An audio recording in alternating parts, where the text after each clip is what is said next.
Cette vidéo parle de ceux qui soutiennent très vocalement les mensonges de la NASA, et aussi de ceux qui les dénoncent. Évidemment, alors que ceux qui supportent le mensonge des alunissage d'Apollo sont portés au nu, ceux qui les contestent sont méprisés et déconsidérés. Mais, dans l'histoire du monde, tous ceux qui ont essayé de proclamer la vérité ont toujours été écrasés. Comme disait Boris Vian, les prophètes ont toujours tort d'avoir raison. Jay Windley est le fondateur du site Clavius Moon Base, dans lequel il essaie de démonter toutes les théories de canulars lunaires. Clavius a reçu une formation en ingénierie mécanique, et aussi en sciences des ordinateurs. Mais cette science des ordinateurs est plutôt la connaissance de l'histoire des ordinateurs plutôt que la connaissance approfondie du fonctionnement des ordinateurs, et comment les ordinateurs sont utilisés dans le pilotage d'un avion ou un vaisseau spatial.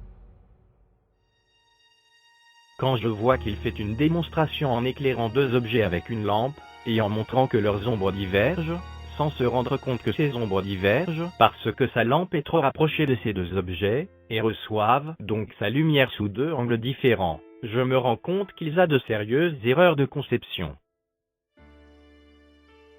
J'ai fait une démonstration dans laquelle je pose deux objets sur une table, assez écartés, et je les éclaire avec une lampe assez proche. Leurs ombres apparaissent alors assez divergentes. Ensuite, je recule progressivement la lampe, et plus je la recule, et plus les ombres des deux objets deviennent parallèles. Avec le Soleil qui est tellement éloigné, qu'il peut virtuellement être considéré infiniment éloigné, et brillant dans la même direction que la lampe, les ombres des deux objets seraient parfaitement parallèles. Clavius a aussi pris des photos avec le vrai Soleil, et montré des ombres non parallèles. Mais il y a un fait que Clavius semble ignorer, qui est que les directions prolongées des ombres se rencontrent en un point commun, comme on peut s'en rendre compte sur des photos prises par des amateurs. Phil Plait est un astronome. Il est le fondateur du site Bad Astronomy. Il n'a aucune connaissance de l'ingénierie aérospatiale. En réponse au fait que l'ordinateur d'Apollo avait une puissance réduite, il répond que c'était les ordinateurs sur Terre qui faisaient la plus grosse partie du travail. Il surestime la capacité que les radars sur Terre avaient de pouvoir suivre le module lunaire, et il ne réalise pas les faiblesses du système de guidage d'Apollo.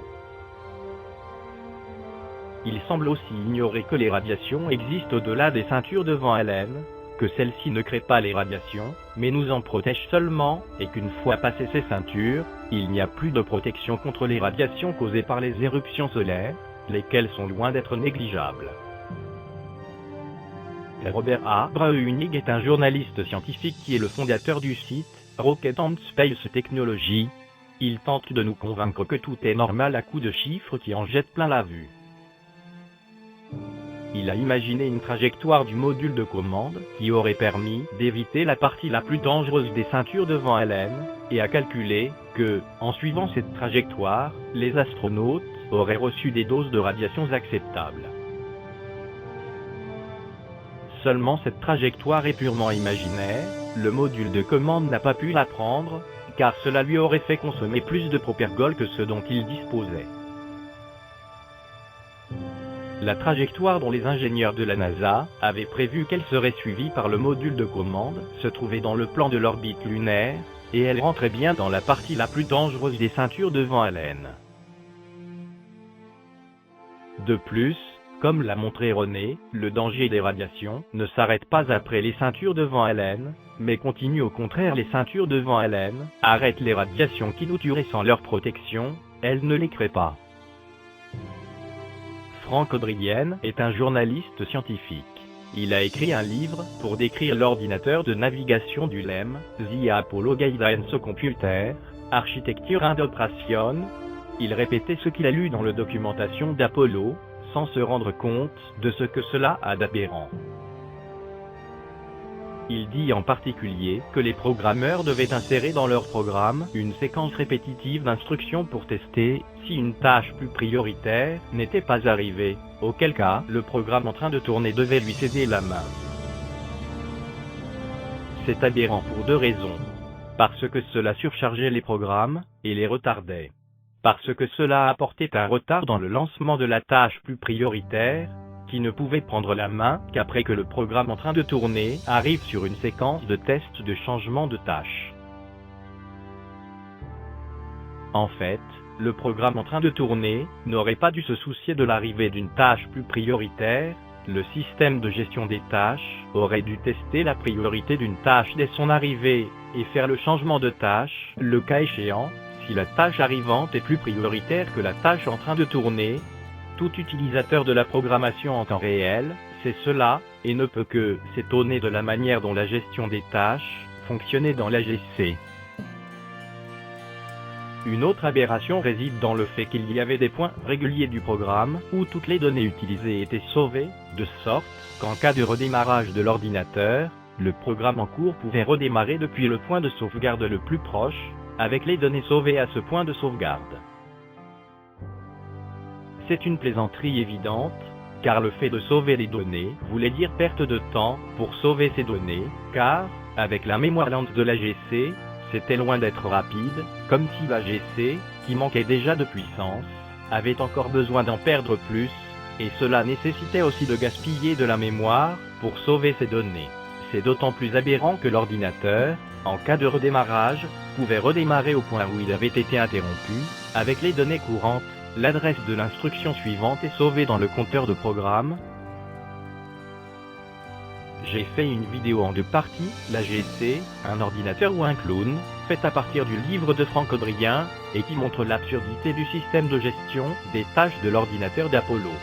De toute façon, vu que cet ordinateur ne marchait pas, cela n'a pas grande importance si son système de gestion des tâches était logique ou non, comme il n'a jamais tourné. Et ce ne sont pas les seules aberrations, il y en a plein d'autres. Ce qui est drôle est que les ingénieurs peuvent raconter n'importe quoi. Pour plaisanter, les journalistes scientifiques les prendront toujours au sérieux. Michael Shermer est un journaliste scientifique et un historien des sciences. Il a fait un long debunking des verminages, des théories des adeptes du canular lunaire, qui a été très admiré, mais qui m'a personnellement fait sourire. Il n'a aucune réelle connaissance en ingénierie aérospatiale, et cela se voit. Il prétend que si la plume du moteur de remontée ne se voit pas, c'est parce qu'elle est invisible dans le vide.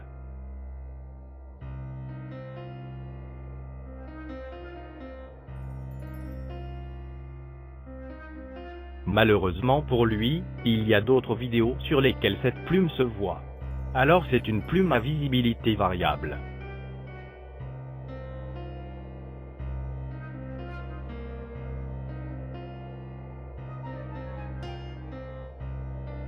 Il admire aussi les ingénieurs qui sont capables d'utiliser l'effet Doppler pour mesurer la variation de la gravité lunaire due au supposé mascon lunaire. L'effet Doppler est ce que vous pouvez expérimenter lorsqu'une ambulance passe près de vous, alors qu'elle s'approche, puis s'éloigne de vous, vous pouvez constater un changement de la tonalité de sa sirène. Il est utilisé pour mesurer la vitesse d'un objet en comparant la fréquence d'un signal émis avec celle du signal retournant. Il est en particulier utilisé par les radars de police pour mesurer la vitesse des voitures. La gravité lunaire correspond à une accélération. Pour mesurer une accélération, il faut mesurer la variation de vitesse dans un intervalle précis. Cela voudrait dire mesurer la vitesse à un moment donné, et la remesurer à un intervalle précis plus tard. Mais la mesure de vitesse effectuée avec le Doppler, à une telle distance, si même possible, n'est pas assez précise pour permettre de mesurer une variation très faible de la gravité lunaire. Surtout que, dans l'accélération mesurée, il n'y a pas que l'accélération due à la gravité lunaire, mais aussi la décélération due à la composante verticale de la poussée du réacteur, qui elle-même n'est pas connue de manière très précise. L'imprécision du point d'alunissage prévu ne vient certainement pas des variations infimes de la gravité lunaire, mais bien plus de la poussée du moteur principal, qui ne pouvait être que grossièrement ajustée, de la poussée des réacteurs latéraux, qui ne pouvaient pas être ajustés du tout, lesquels fonctionnaient en tout ou rien, de l'ordinateur lent et poussif, du module lunaire, avec sa période de 2 secondes de la boucle de guidage, quand il acceptait de fonctionner,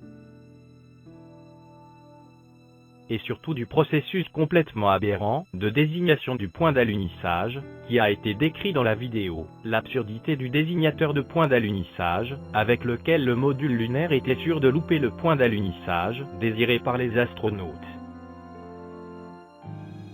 Brian Cox est un physicien surévalué, il n'a même pas été un élève brillant, qui a une grande audience médiatique, qui lui vient de son support aux missions Apollo. Vous pouvez être sûr que, s'il critiquait Apollo, on n'entendrait pas autant parler de lui, et même probablement pas du tout.